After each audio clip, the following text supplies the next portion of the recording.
So this is my presentation of the Raven deposit, just a little bit about how we discovered it and what we did to prove out the resource. Typical forward-looking statements.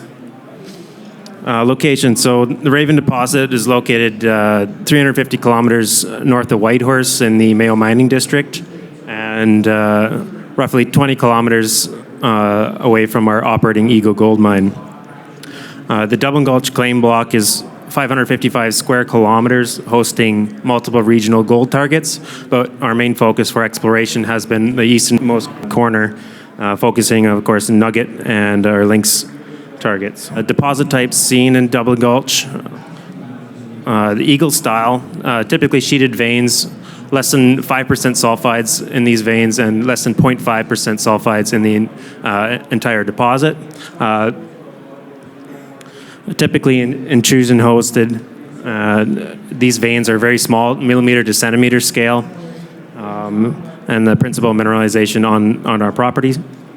The next style is what we term Potato Hills Trend style, or quartz sulfide, or structurally controlled quartz sulfide veins. These veins are a bit thicker, centimeter to meter scale. We've seen a lot higher grade in these, a lot more VG, and we typically see these in our Olive Shamrock and Nugget, Raven, and Lynx deposits.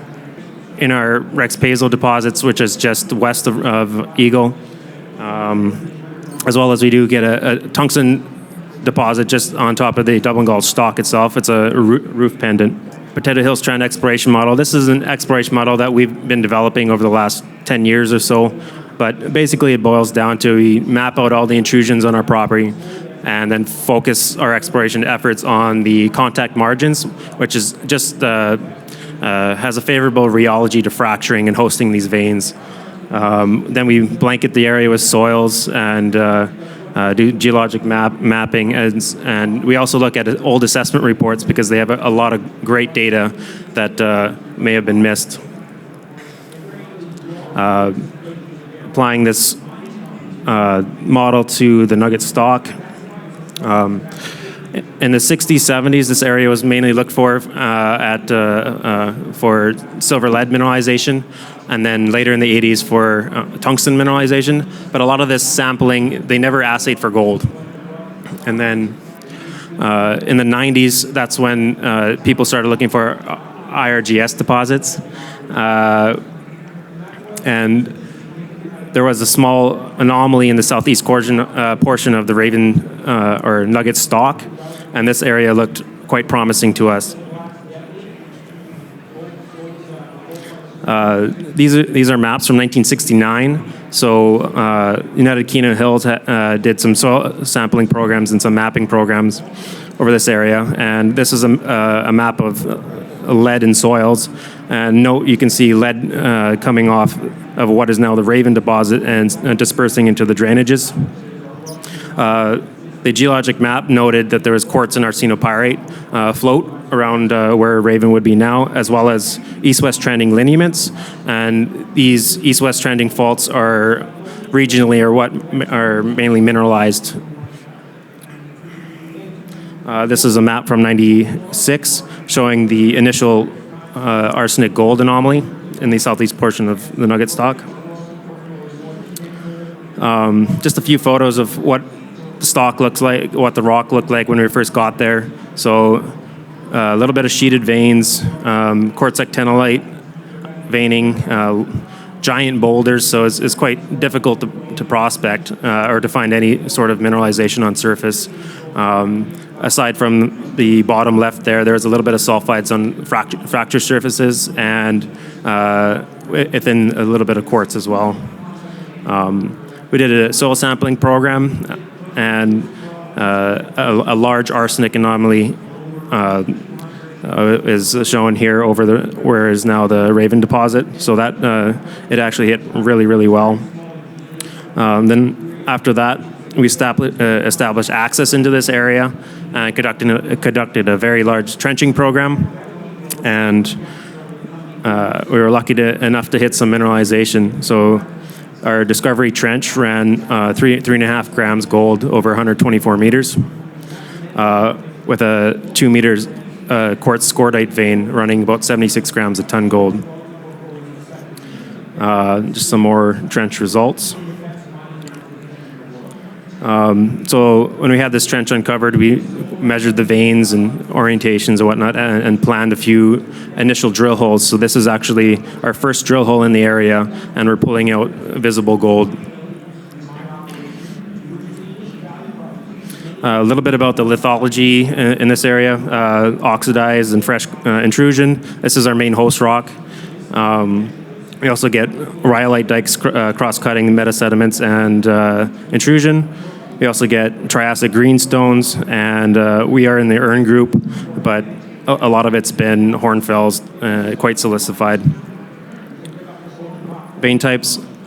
We picked out 8 phases that we could see so far, just to make logging a bit easier. Our first vein set is quartz actinolite, plus or minus chloride and molybdenum. These are quite common in the nugget stock, but not really related to the gold mineralization. 1C, quartz carbonate veins. These often have scheelite, and this is an unusually large scheelite crystal that we found a few years ago. Quartz hematite veins we usually use for logging trenches, but the oxides, that's just oxidized sulfides, and that's actually a good indicator when you're prospecting these intrusions. Calcite quartz gold. These are rare, but they do occur in the Raven deposit. It's a really nice example of this. 6A, this is our main mineralized phase, primarily arsenopyrite with minor amounts of pyrite. 6I, this is when more carbonates start to come into the veins. Still arsenopyrite, pyrite mineralization. And then there's the last phase of base metals that overprint a lot of the phases. We also get very large sulfide veins, so a few meters wide. These are quite exciting when we hit them in the drill core. Alteration types, we see a lot of sericite. Sericite's probably the most common in these intrusion type deposits. We also get carbonate, silica, iron oxides, chlorite, and then bleaching, which is just a combination of sericite and silica. We did a lot of oriented core drilling over the last 3 or 4 years, and the average strike of all these veins are roughly east-west, or 264 degrees, with some variation in between.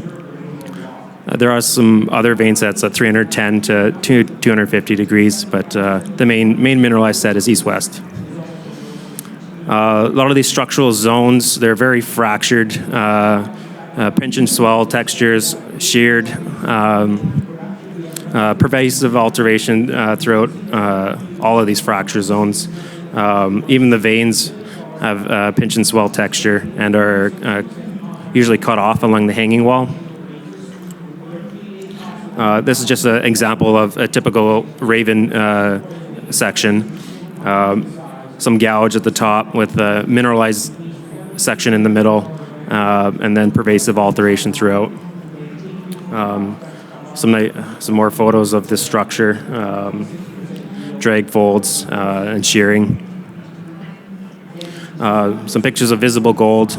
A lot of the gold occurs with bismuth sulfur salts, and we see that a lot in the assays. We're seeing pretty high bismuth coming out of this. We did an initial vein paragenesis.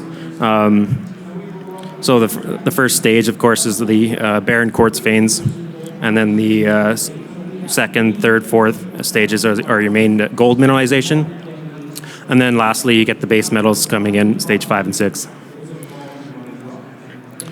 Drilling, from 2018 to 2021, we did 18,000 meters of drilling, and this is what we used towards our resource. From this drilling, we built a geologic model using Leapfrog. Just helped us to plan out the drilling in the future and see how this granodiorite body looks subsurface. Just a few old sections. Note that there's a lobe, a granodiorite, that protrudes to the south. We figure this lobe had some favorable rheology to fracturing. That's why it's so mineralized. So from the drilling and the geologic model, we developed a vein model so we can capture the grade a bit better in the resource model. And then we had to create 3 separate grade shells. One at a high grade, so greater than 4 grams a ton, encompassed by a 0.6 gram a ton grade shell, and that encompassed by a 0.2 gram a ton grade shell, just to capture the grade. And that gave us a resource of 20 million tons, 1.67 grams a ton gold at about 1.07 million ounces. And then 2022, we drilled an additional 25,000 meters of that, just testing this deposit along strike, as well as the nugget stock for potential Eagle-style mineralization. We hope to update our resource here in Q1 2023. Just want to say thank you to everyone that helped out with this exploration project and couldn't have done it without your help. Thanks.